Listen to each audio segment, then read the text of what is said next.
Review a SmackDown. Review a SmackDown. Review a SmackDown. Review a SmackDown. Review a SmackDown. Review a SmackDown. SmackDown. Review a SmackDown. It's John Pollock and Wai Ting, and welcome to Review a SmackDown. Where you can see us this week. You can see us, yes. The hockey stick has come in huge for us this week. We are asking a lot of it. Overtime for this hockey stick. Oh, man. Well, we'll see if we are offside or not in this room, because it's going to be a challenge here. This is weird. There's people around. It's bright out. I'm not half asleep. But don't worry, folks. Lots of negativity. So much negativity. So I love it. YouTube, enjoy it so that you could be negative about what we're being negative about. Exactly. Because you are so upset with something that you have to voice your opinion. Enough. No, F them. All right, let's get into SmackDown from Tuesday night in my favorite city in Iowa, Des Moines. Why is it your favorite? Because it sounds like someone pronouncing a word with improperly. Des Moines. No, it should be The Moines. No, it's Des Moines. What a badass name. Wouldn't you want to live in Des Moines, Iowa? I think it makes it sound classier and European. But I don't know. I've never actually been. Well, it might be very classy and European. It stops sounding classy when we realize we're in the Wells Fargo Arena, which kind of evens out.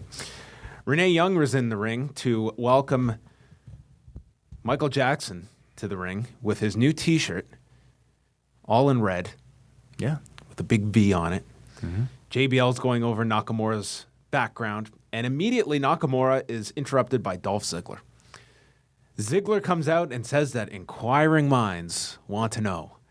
And he asks who Nakamura's influences are. And he does the brother love gimmick of taking the microphone away before Nakamura can answer. And then decides he's going to translate for all of us what Nakamura is trying to say. Nakamura actually tries to speak in English, but Dolph cuts him off and pretends that he spoke Japanese. Yes. Yeah.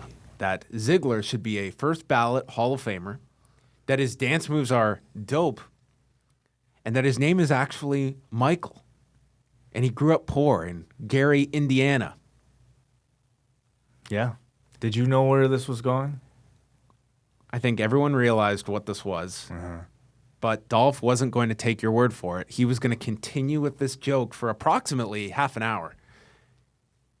So he says that this person from Gary, Indiana, turned out to be the biggest weirdo of his family, who would sleep in hyperbaric chambers, had a monkey named Bubbles, which Wai at least made a noise. This audience was sitting on their hands. This was dying a death, which I could say something really classless, but I won't.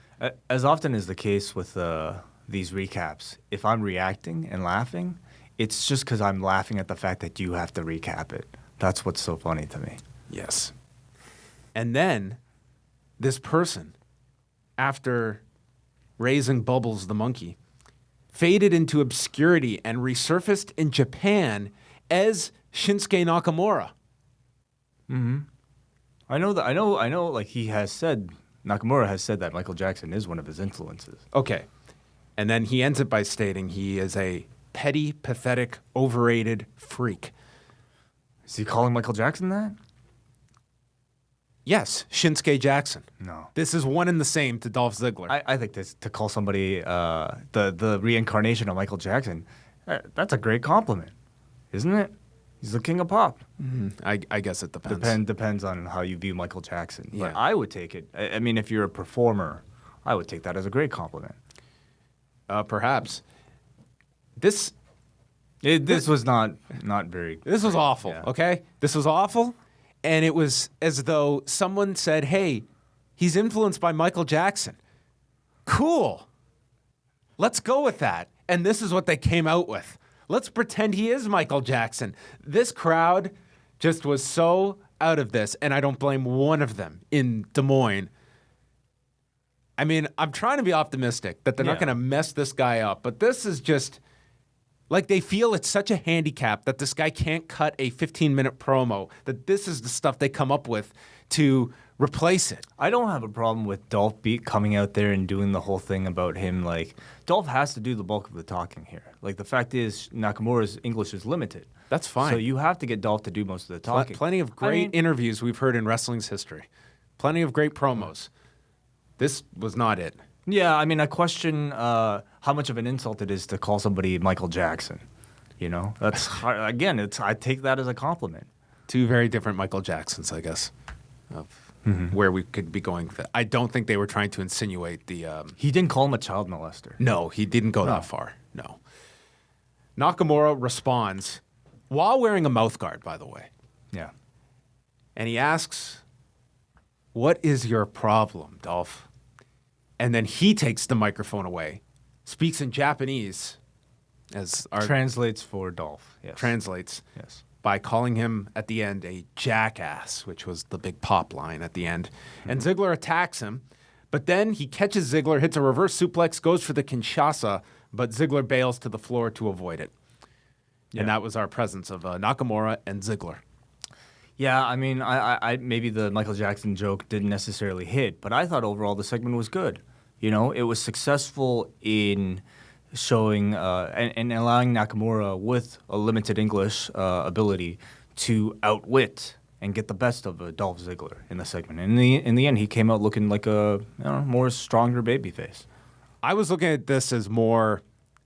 This segment to me came off as just a fundamental misunderstanding of this character that I just feel week to week. The Nakamura character. Nakamura. Which is what? That this guy is going to get over in spite of what is thrown at him. That this, the strengths you mentioned of how he comes across to the audience, that is not being enhanced by what the situations in which he is booked into. So what do you think what is likable about him that is not being emphasized with segments like this?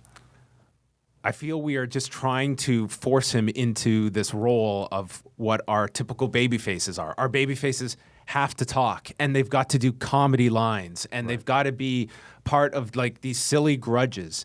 And this guy is, to me, we just keep doing this over and over again. We have just another guy on the roster.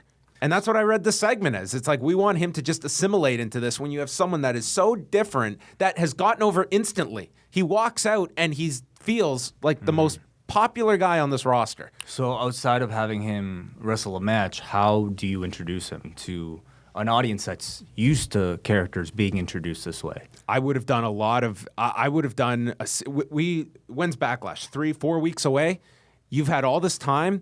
I would do a lot of video packages going through his history. Who is this guy? Why is he such a big deal? And play to those strengths where I think in a taped environment, much like Brock Lesnar, who is not your prototypical guy on the roster, and not a great promo either.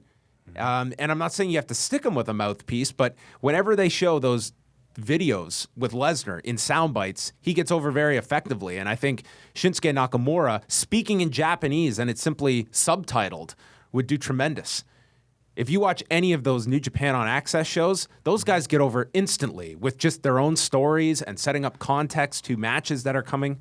I love the idea of Why did he come to the WWE? Well, you were a top guy in New Japan. That's a phenomenal story. I love the idea of subtitling somebody in their native tongue to allow them to really be able to They can express expand. themselves. They don't have to But the problem is, though, navigate in a foreign this language. is a live show. You know, people are paying tickets not to watch video packages with subtitles. They need some live presence with the guy. And this was kind of how they know how to produce live TV.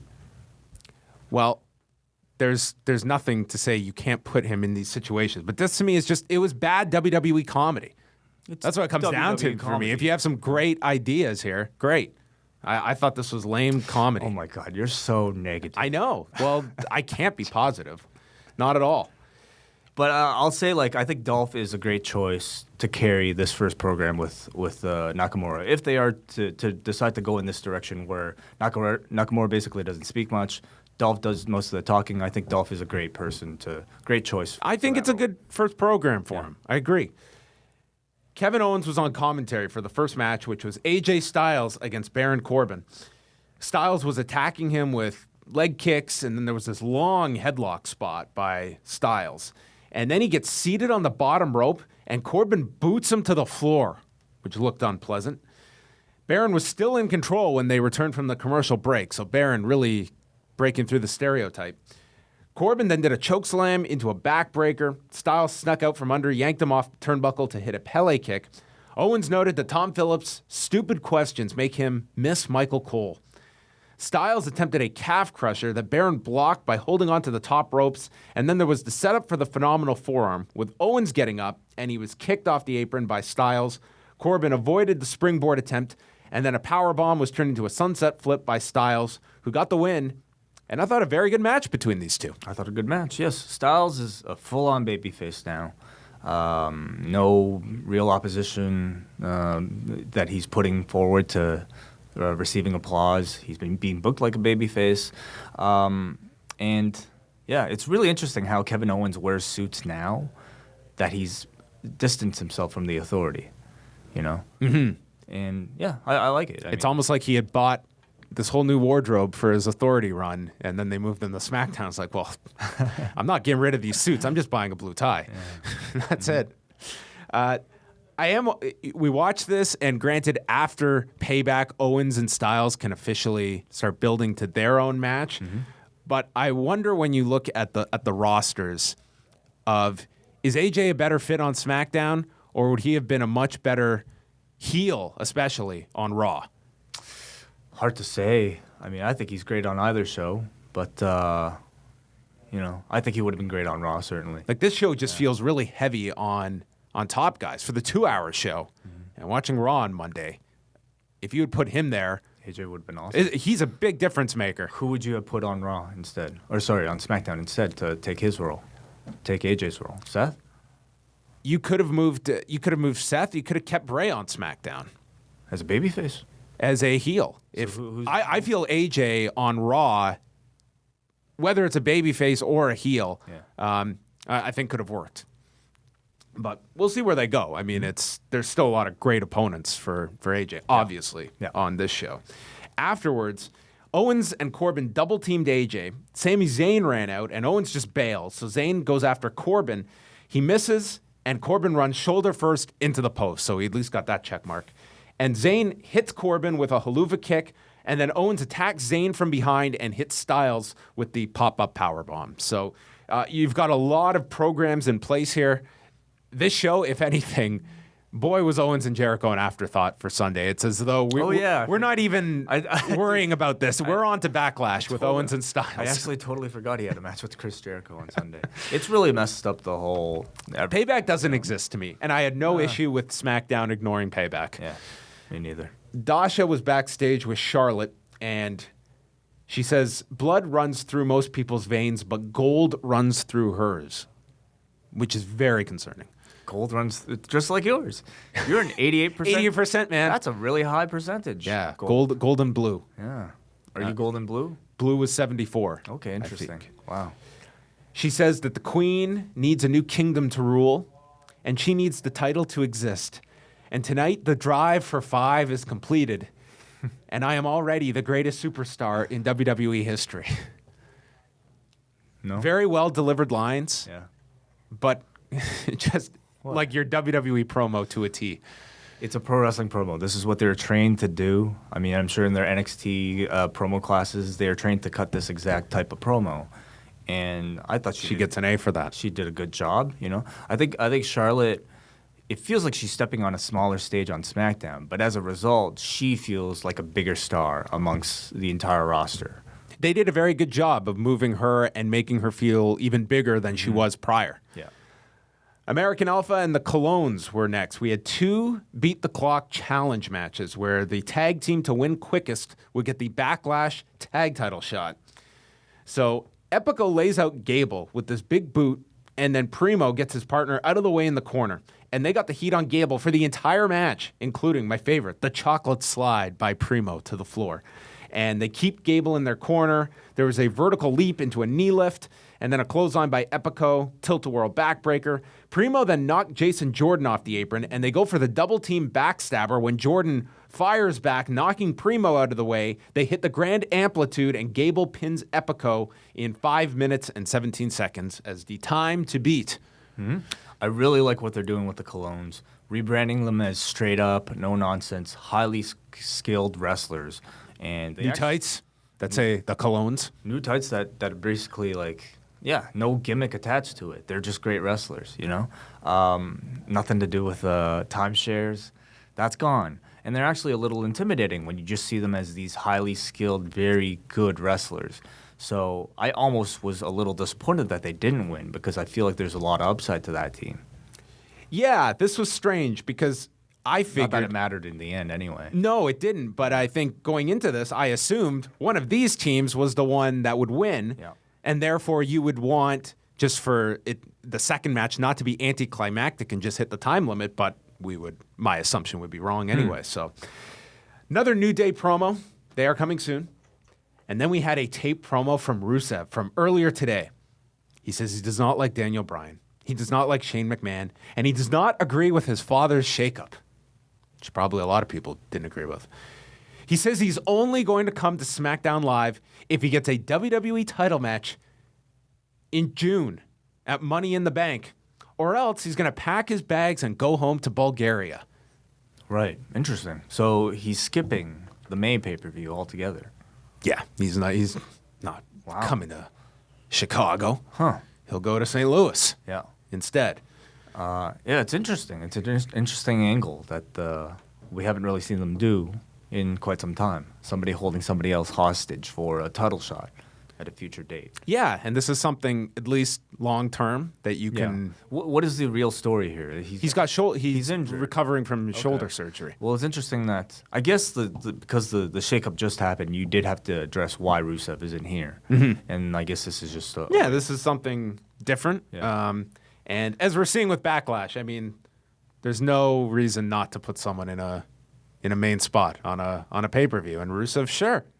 Why would he be at Backlash though? He said he's not going to show up till Money in the Bank. I'm saying like with Jinder at Backlash and then Rusev. I mean, these are. Oh yeah. I mean, you can. It also feels like he's going to be separated from Lana, who is set to make her debut soon. Yes. Yeah. And she's not holding out. No. So it's very smart. He's still making money through Lana. I mean, they have a shared income. Yeah, they are. I mean, theoretically, is he not being paid while he's sitting out protesting? He's breaching his contract. He's not making his house show money though. He's not making his per appearance money. Yeah, is he getting his downside in storyline? Downside, yeah, but you make a Like lot you're more. refusing to work. Yeah, his merchandise pay is also probably going to hurt too. You could withhold that though. That's what happened to Withhold Punk. it? Yeah, they withheld his merchandise money. Oh, Then he okay. got a big check at the end. Oh, interesting. Well, I'm saying the fact that he's not on TV, he's probably selling less merchandise. Rusev is the worked Punk now on SmackDown. You're right, he is. Maybe he'll file a lawsuit. Oh man. As part of the storyline, and join MMA. Next up, we had Dasha with Becky Lynch, who flew into the shot, asks her where she stands with Charlotte, and says they have a complex relationship. She can appreciate Charlotte is getting results, even if she doesn't agree with how she's gone about it. And then when she's asked about Natalya, Tamina, Carmella, and Ellsworth, she wants them to know that they walk in and want to know if Becky is with them or against them, and in their fight against Charlotte, and she's going to need to choose sides. Setting up our main event. Randy Orton took on Eric Rowan in a no disqualification match in a Eric Rowan, this is why I should have been picked over Jinder match. He was. I mean, this guy had to have been furious. Yeah. The spot was for the taking. Either him or whoever.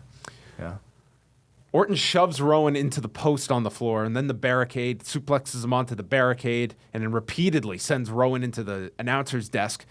JBL notes that Randy debuted on SmackDown 15 years ago today, and JBL says he didn't think he would live up to expectations, but he did. Rowan hits a splash and a drop kick in the ring for a 2 count, grabs a kendo stick, and then brings a table out onto the floor. Some fan in the crowd had a sign that said, "We've seen enough," which is the most dated sign. But what a silly sign, honestly. On a show that he's not. Do you not miss John Cena on this show? I do. I do too. This guy was he was one of the highlights of the show throughout this year and for quite a long time. What's like the Roman Reigns equivalent? Rain, rain, go away. Yeah, that's been done too. I'm sure that all of them have been done. When it rains, it pours. That's been used a lot. Good. Yeah. Rowan tries to suplex Orton to the floor onto the table, and Orton shockingly blocks this crazy spot for free television and snaps Rowan's neck on top. He's staggering on the edge. He hits him once with the kendo stick. He hits him twice with the kendo. And Randy Orton, ever the live event performer, then builds up to the big third hit, and Rowan plunges off the apron through the table on the floor, which built to a commercial break. We came back. Rowan took over until Orton hit a draping DDT. Then on the floor, Rowan hit him with steps, grabbed a chair, placed it in the corner turnbuckle, runs, and instead of running into the post in the corner, we got a big deviation. He ran into the chair in the corner, and Orton hit an RKO and won the match. I thought a really good hardcore match for TV. And a relatively safe one while still getting a good reaction from the crowd. Absolutely. I think it's convenient that Rowan, who is Bray's sidekick, still happens to be on SmackDown, allowing Randy to have an opponent to build up to his match against Bray. Bray, unfortunately, didn't have that same privilege. Instead, he had to attack randoms and The Miz to build up to his pay-per-view main event. So He didn't have Wyatt privilege. Add that to the list. Does the Wyatt family still exist after this program? Because it's convenient for Rowan to be associated with him now because he has to be, he's fighting for Bray.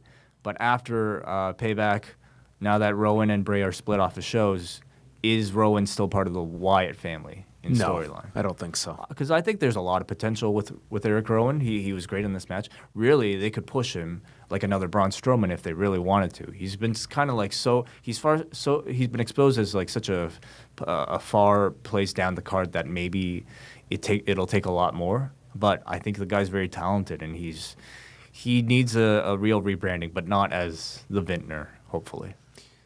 I feel that at the end of all of this, Harper and Rowan probably end up together as a tag team.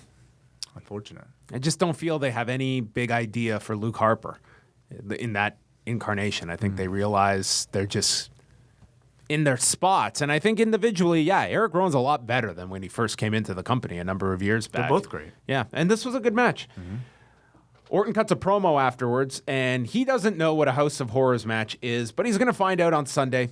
It's not going to be his purgatory, but instead it will be Bray's eternal hell. Jinder Mahal comes out. How dare you overlook the Maharaja? He says he is the true horror, and he will take his title.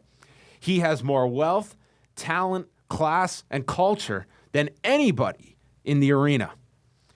He says Orton is like all these people, and he is disrespected because he looks different.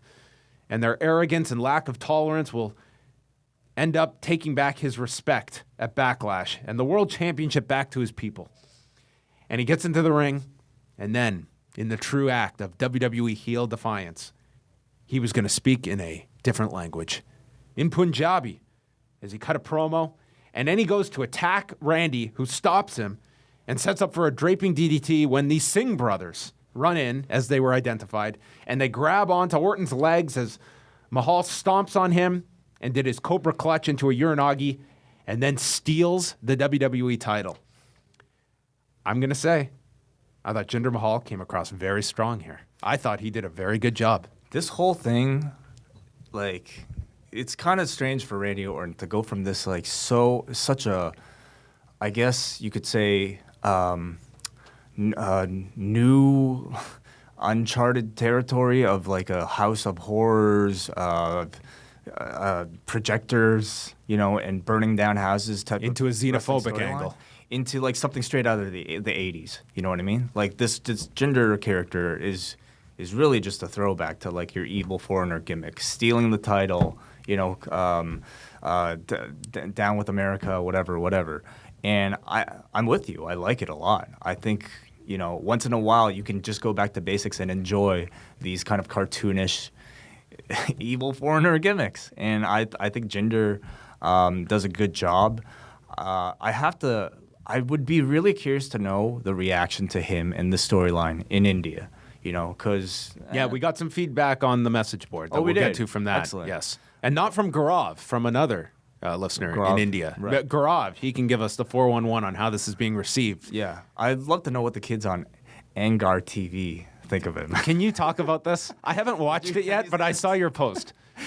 Angar TV, Angaar TV, is something everybody has to YouTube ASAP because it's these these Indian kids like doing Performing- backyard wrestling. Yeah. But I mean, okay, it's backyard wrestling, yes, nothing new. But they do these with like WWE branding like all over. They'll make their own money in the bank, and then they'll like the editing. They'll use audio from the WWE to like so this may not be up for long. for all the impact hits, for all like the commentary, and like it's just awesome seeing like It would be amazing if they could do an entire match and line it up in sync with that'd the be amazing. commentary. It's almost like That should be their WrestleMania. It's almost like that. But like every one of these kids plays their own favorite character. So like my favorite is like I forget his name. It's something like man, Why don't you get one of these guys on the show? You should interview one of I these would love guys. to, And but you like- can do some gender research. But it really shows you, I guess, maybe like how there really seems to be a strong core of hardcore wrestling fans in India, and I'm sure this Jinder Mahal push is a big part of trying to capitalize on that. I'd be curious, is this Jinder Mahal stereotype? Mm-hmm. Is it something that are they behind this guy? Is it this like a Bret Hart, Shawn Yeah. Michaels thing? You know, where Bret was a huge babyface in Canada, even though he was largely playing a heel, doing heelish things. does he also identify to a lot of Indian fans, given that he North America. was not born in India? That Yeah. was the thing a lot with Yeah. Cain Velasquez at the time was, yes, he spoke Spanish, but he was not born in Mexico, and Yeah. people saw it as kind of a Jinder and the Bollywood Boys are actually Canadian. Yeah. But they don't really claim Canada at all. No. So I don't know. The other thing is I love that the Bollywood Boys are his sidekicks. I think it makes Jinder look like a bigger threat. I think it's a perfect role for the They have a Bollywood great Boys. look for the unconventional muscle of the group. They're Sure. just Yeah. Well, that's what I say. Like when I say I think a lot of these cruiserweights would be great additions to the main roster as supplemental characters for some of the bigger names, and I think they're being used perfectly with Jinder. yeah. But just going back to the actual substance here, Jinder presented himself like a big deal. He didn't feel like someone playing the role like that. You can't buy him. I thought his promo was very strong. So a good first start here. Stop being so positive. I'm man. sorry. I'm What the sorry. fuck? Yeah, it was awful. After the break, they take off in this crazy limo. Rented limo. Yeah, where they had to get the shot of Luxor limousines in there. And there's a great visual of Jinder holding the title through the sunroof as it drove away. Yeah. So he has stolen the title. And some people were theorizing that this can be the out to explain why it's not a title match on Sunday. Oh. That makes no sense, though. Okay, You it can't was have a- stolen from you. That doesn't make you not the champion. Well, I mean, if you have no belt to present, What? let's just call the match off. That's ridiculous. Anyway, I think that's a weak excuse. They never on this show, the final show, made you know if this is a title match or not. I think it's safe to assume that it's not a title match. It's not, but there are going to be a lot of people shocked if Bray wins and then it's announced afterwards. The Ascension took on Fandango and Tyler Breeze in the second Beat the Clock challenge. And unlike the first match, where it was a lot of just getting the heat on Gable, like the Beat the Clock challenge, the matches should be worked in a certain way where you are going for high impact. And the Ascension worked this match like that. Victor immediately ran at him with this spinning uppercut, and it was big spots, attacking Breeze, and constantly working to the psychology of this match that you have to win quick with big impact.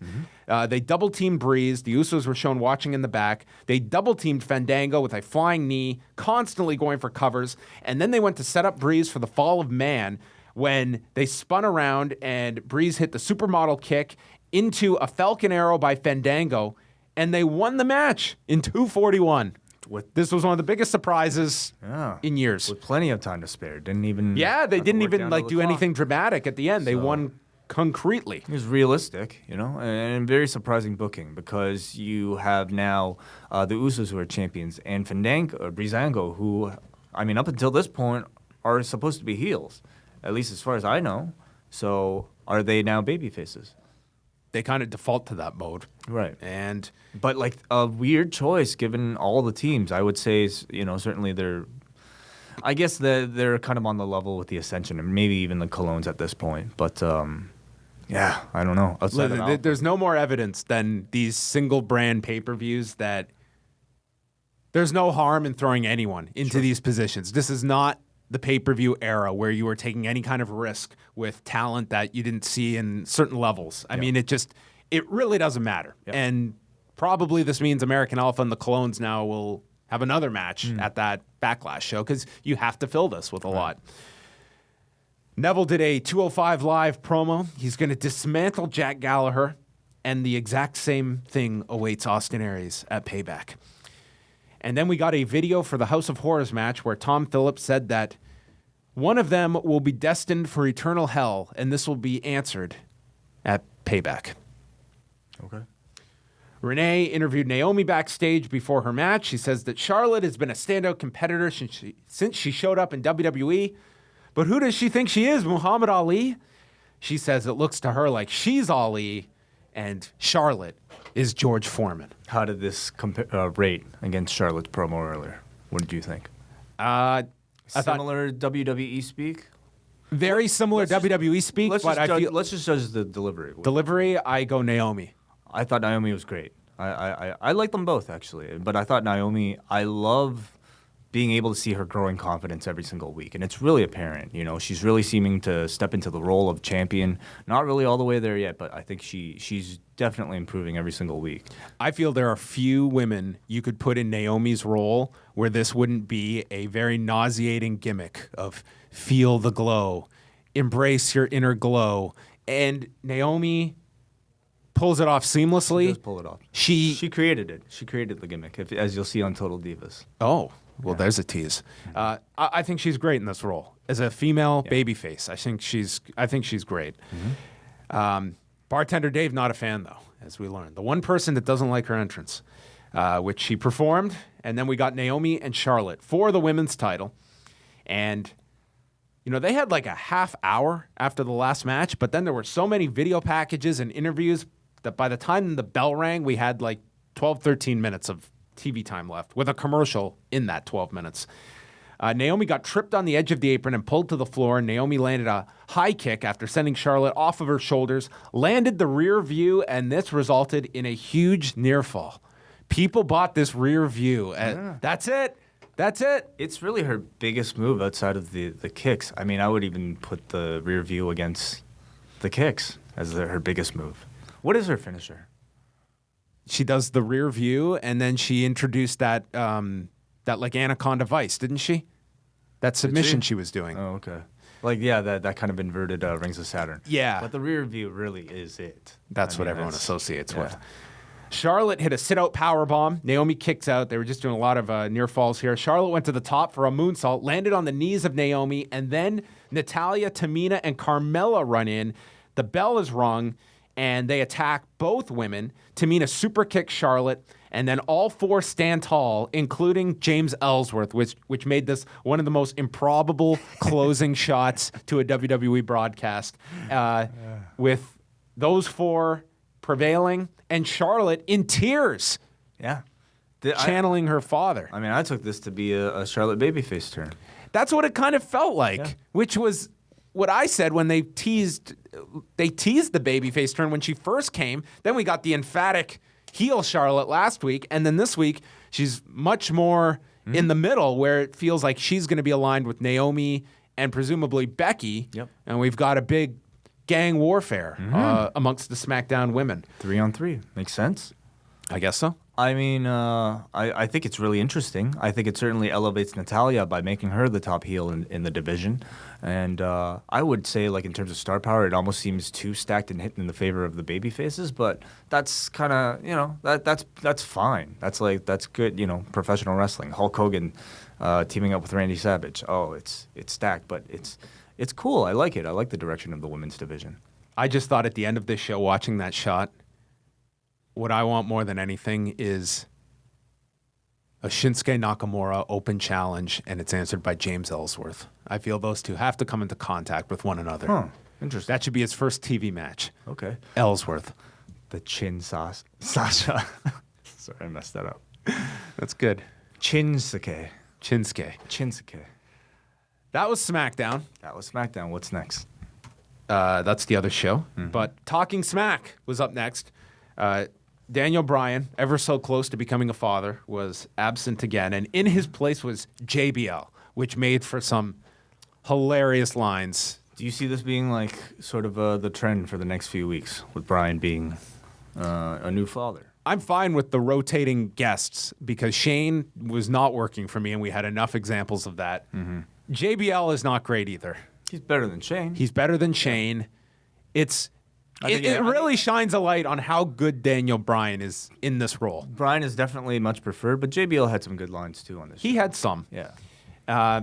So anyway, immediately JBL compliments Renee on her haircut. And then Fandango and Tyler Breeze were on first. And they assessed JBL's hair. Tyler Breeze goes from calling them the Usos to the Usos to the Uso-Uggos. Brain works like mine. They go over all the forms of clocks they hate after beating the clock tonight, including sundials and grandfather clocks. JBL just responds, "You guys are weird as hell, aren't you?" Fandango then confirms this by taking his shirt off and posing. Renee asks if they're going to get serious now that they have a title shot. JBL says he was once written a ticket in Scotland by wearing a kilt. His ancestors were McGregors. This was a weird segment. It was weird. I mean, This was the one where I think Daniel Bryan would have done a much better job. I don't think he could have saved this, in my opinion. I mean, maybe it comes down to how much you like the Breezango characters. I think they're just mildly amusing at best, and I thought this was almost too much of them, and they were kind of like left to just go a little too wild, you know? This was not, I don't know, maybe it's because I watched last week's. Everything on this was an improvement over last week where everyone was bad. JBL then talks about Nakamura and actually did a pretty great job here of just putting him over for his innate charisma.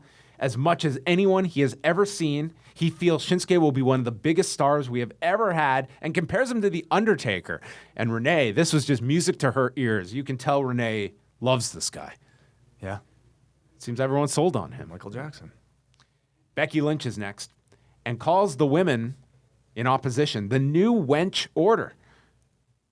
Maybe that will be their branding, their brand. She says she's not going to stand with them, calls them snakes. She's borrowing from Connor, the snakes in the grass. That was the line he used on TJ. JBL says that maybe it's you. If the whole world turns on you, maybe the whole world isn't at fault. Maybe it's you. That's good logic. That's what Dr. Phil would say. Yes. Stated by JBL and presented by myself without comment. Becky is not going to break the rules, she says, to get ahead because of the little kids. JBL says little kids should cheat. They should cheat at school. They should steal tests. In fact, he paid kids to get tests when he was younger and got A's, but he never studied, and he cheated through life. So That's funny.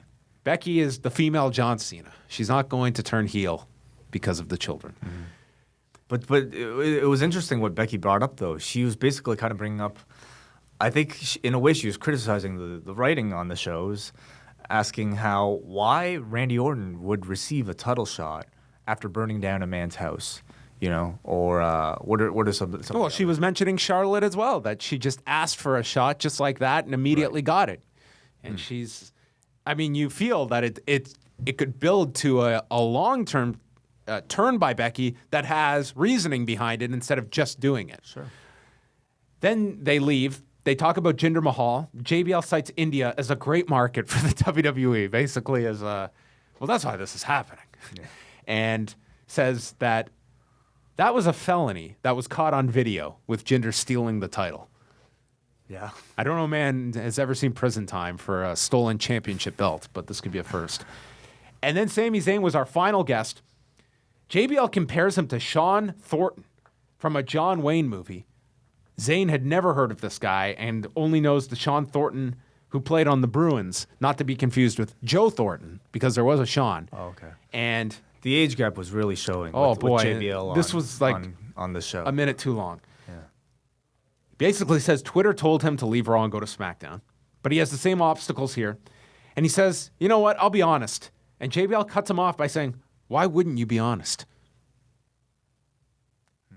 Then he goes over the attack from tonight by Owens and Corbin, and he starts running down Corbin when Corbin shows up attacking Zayn for a rare talking smack attack. And Zayn gets thrown over the desk. People are yelling for help. Corbin says, no one wanted you here. And then he shoved this referee so hard. I rewound this 3 times that if Corbin was actually reacting, he showed concern for this referee that I could totally buy as legitimate, because this guy looked like he fell so hard that his head ricocheted off the floor. This was a violent shove. Like he could have been sued as a result of this. Holy. I imagine this will turn into something next week. It should. It should. Corbin will be suspended. He should be banned until Backlash to face Zayn. Something like that. Because this was... the heat was on the referee and not Zayn. Zayn got the least of this. Yeah, really. And that's how the show ended. I thought the post beatdown was really good, very effective, very intense.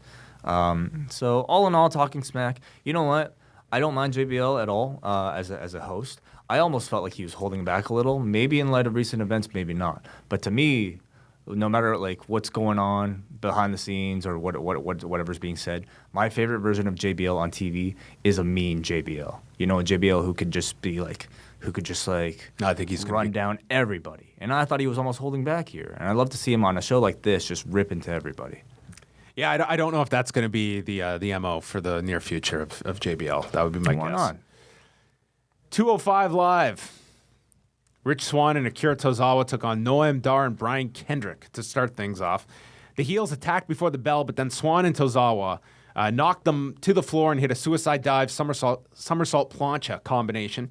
They got the advantage on Swann. Kendrick knocked Tozawa off the apron as Swann was crawling over. Swann then hit Dar on the apron. Swann landed a spinning wheel kick, back body dropped Dar and tagged in Tozawa, who fired up. Dar missed Tozawa, knocking Kendrick off the apron, and then Tozawa hit the Kinzawa. He might have to get a new move for Tuesday nights. And won the match in 5:23. Swann and Tozawa are one of my favorite babyface tag teams. I think these two are great together. Sure. You could easily have these two as a team on the main roster. on Raw. Right. I think you could pair a lot of these guys together and make great teams. They're all just like fantastic wrestlers. They're just a fun babyface tag team. Yeah. That was a good match. Yep. Good pro wrestling match. Not much else to say about it. We had a lesson. Lesson number 3? I don't know. This was 4. Always choose wisely. Yeah. So I don't think it's been stated enough, but this is him doing the same lessons that Kendrick was doing before. Yeah, no one cares. That's why it's not being brought up. Which means we have 10 lessons in total. Is that how many there were? I think so. Which means we have 6 more of this. That means 6 weeks, Way. 6 weeks. So I don't know. This is the worst long-term storyline. I don't know if I could take it. Like 20 weeks of this to lead up to a Brian Kendrick, Akira Tozawa match. I mean, I love those guys, but it hardly requires a 10-week build. Did you see anything last week? No, because they did. Actually, I saw. They did the breakup. I watched highlights. Yeah, they did the breakup, and then Alicia wasn't on the show. Yeah. Do you see this as her gone from 205 Live? Was that the writing off of Alicia? I do, because she was the most criticized part of 205 Live was the storyline. Not so much her, the storylines she was attached to that seemed to take the life out of 205 Live. Whether or not she's on the show, I don't necessarily think will change things in and of itself. It's the writing that has to change. Dasha interviewed Neville. He basically did the exact same promo he did on SmackDown, where he says he has proven Gallagher doesn't belong in the ring, and he hopes Aries is watching and will receive the same tweetment. He said that? Yes. Which I'm surprised that's not a word in the online vernacular. I've really enjoyed this Neville heel run. I think it's starting to wear a little thin, at least his promos are. It's just sort of a one-note thing. It's sort of a Bray Wyatt syndrome where it sounds cool what he's saying, but he's not really saying all that much, you know? He says other than TJ Perkins, no one is on the Neville level. He can't be stopped. And the inevitable is that everyone will have to kneel to him. Really whiffing on a possible pun there with inevitable. Inevitable? No. Inevitable. Oh. Okay. I mean, if you're going to try and work your name into words. Yes, nice. That's a good one. Thank you. Mustafa Ali versus Tony Nese was up next. Drew Gulak came out before the bell rung, and he joined the commentary team with his no-fly zone sign. And Ali used a head scissors, then got cut off by Nese. Graves started being antagonistic towards Gulak, and then about a minute into this match, kind of just gave up and said, maybe I misunderstood your message, because I think he felt this is not working, where I'm supposed to be the heel on this broadcast team, but then I'm supposed to be less of a heel to you, who are the ultimate heel. It just became difficult, and I think Graves just put his hands up at a certain point in this match. He did that with Aries too. He did. Yeah. Nese did the delayed vertical flexing and then dropping Ali on the top. There was a wheelbarrow into a bulldog. Gulak called Tom the problem for calling a move when Ali did a reverse cross off the top. Nese went to the floor after a rolling neck breaker, and Ali flipped over the post to Nese on the floor, and then a tornado DDT. He climbs to the top for the inverted 450, but Gulak gets up, pulls Nese to the floor, and the DQ is called. And Nese is your winner by DQ. Yeah. 726. I mean, it was all really designed to build up Drew Gulak, wasn't it? And we got a spot after the match where Gulak's back was towards Ali on the top, turned around, and Ali hit a big somersault to the floor. Mm-hmm. Ali seemed to get a good babyface reaction, attacking Gulak. I mean, Gulak on commentary, I was most interested to hear, and just so that I could learn a bit more about whatever this character is supposed to be. And I think, we know what the character is, a guy who hates high flying and doesn't just hates high flying, It's not really fleshed out in that, like, he doesn't have much more beyond that. Why do you hate high flying? I don't want to see guys get hurt. And that's it. Like, there's really not much else, much more substance to the character than that. You could give him some. I certainly think so. If he could cut a passionate promo that all you people that cheer these people, and then look at the concussion issues that we have now. Look at all the wrestlers that are being injured all around the world. He can actually have a real legit. You all chant yes, and you're all the reason Daniel Bryan is retired. Lovely. I love that. Like, give it some meat. Like, there's a character here. Exactly. But on commentary, I didn't sense that he or the writers had thought too much about that deep about it. So, like you said, there's definitely something there. It just needs to be fleshed out. You know what this storyline seems so reminiscent of is The Right to Censor. Yep. With Steven Richards and Drew Gulak as the two characters against this, and Mustafa Ali is Stacey Carter, the cat, where the high flying is nudity. Wow, interesting. He just wants to show off his moves. Yeah, it's exactly that. Yeah. Then our main event was a non-title match with Neville and Jack Gallagher. Gallagher versus Tyler Bate on NXT tonight, by the way. That is true, yes. Yeah. UK Championship. Neville threw the umbrella up the ramp, and this angered Gallagher, so he had to hit a gentlemanly suicide dive. Neville got in control back in the ring. Gallagher fought back, hit his big headbutt, bridged up from under, hit a butterfly suplex, and then Neville was seated on the top. Gallagher goes for a big back suplex, but Neville palm thrusts him right in the face, hits a running boot to the back of Gallagher, stomps him, applies the Rings of Saturn for the immediate submission at 10:51. And then Neville attacks him after the match, goes for the Rings of Saturn. By the way, what was the big main event with a twist that Austin Aries presented Kurt Angle with as an idea on Raw? Remember that? Where he gave him the banana? He was pitching him on an idea. The twist, I guess, was maybe... What, I'm going to do a run-in after the match? Yeah. Just seemed like an idea that got dropped. Aries ran out, hit Neville with a discus 5-arm for the save, and the last chancery as the officials pulled him off to end the show. Fine main event. Yeah, fine main event. Very good match. Good ending. You foresee a title change on Sunday? I do. Just because I feel, like I said, I think Neville's run out of steam a little bit. The program's run out of steam a little bit. And so I think to give the title to Aries will help establish Aries and let them do another match. I still really like Neville. I really like him with this title. I like him too. But you've run out of challengers. I don't think this Aries feud can continue after Sunday. And there aren't a whole lot of other people that you have like, wow, this would be like, yeah, lots of great match opportunities, but no one is in that role where they're who's next? being in line? groomed. I mean, Like they've got no one ready. Mustafa Ali to an extent, but he's still He's far tied from to a it. program. Tazawa, up and coming, but he's got to get through the 10 lessons with Kendrick first. Yeah, he's And busy. then maybe we'll do 10 more after that. Who knows? But yeah, I mean, I see no other option than to do that rematch right now. Well, that was the show and these shows. Your highlight, low light? Highlights. Well, You excited for Payback? I didn't think SmackDown was bad. It was an easier show to get through than Raw, and a lot more logical than Raw. 100 times over. Simply because they didn't have to put all their focus onto Payback. The fact that they could ignore. Well, neither did Raw. Yeah. But anyway, So, yeah, whatever. that Jinder, wraps. Jinder was the highlight. Dude, Jinder was one of the better parts. I thought his promo was one of the better parts of any of the shows on Tuesday. Naomi versus Charlotte was very good too. Yeah, I like the fact they didn't give away the match. Yeah. It builds to a future match down the road with them as well. Okay, that's going to wrap it up. We will be back on Thursday. We've got the MMA report coming out. Our friend Paul Lazenby is going to be on the show. And then as well on Thursday, we have What's Next coming out. And Friday, it is Keep It 2000 as Nate and Brian will be joined by Marcus Vanderberg to review the March 6th, 2000 episode of WCW Monday Nitro that you can go watch on the WWE Network as we are counting down to the Russo and Bischoff alliance a month later. Oh boy, I don't envy those guys at all. They chose it.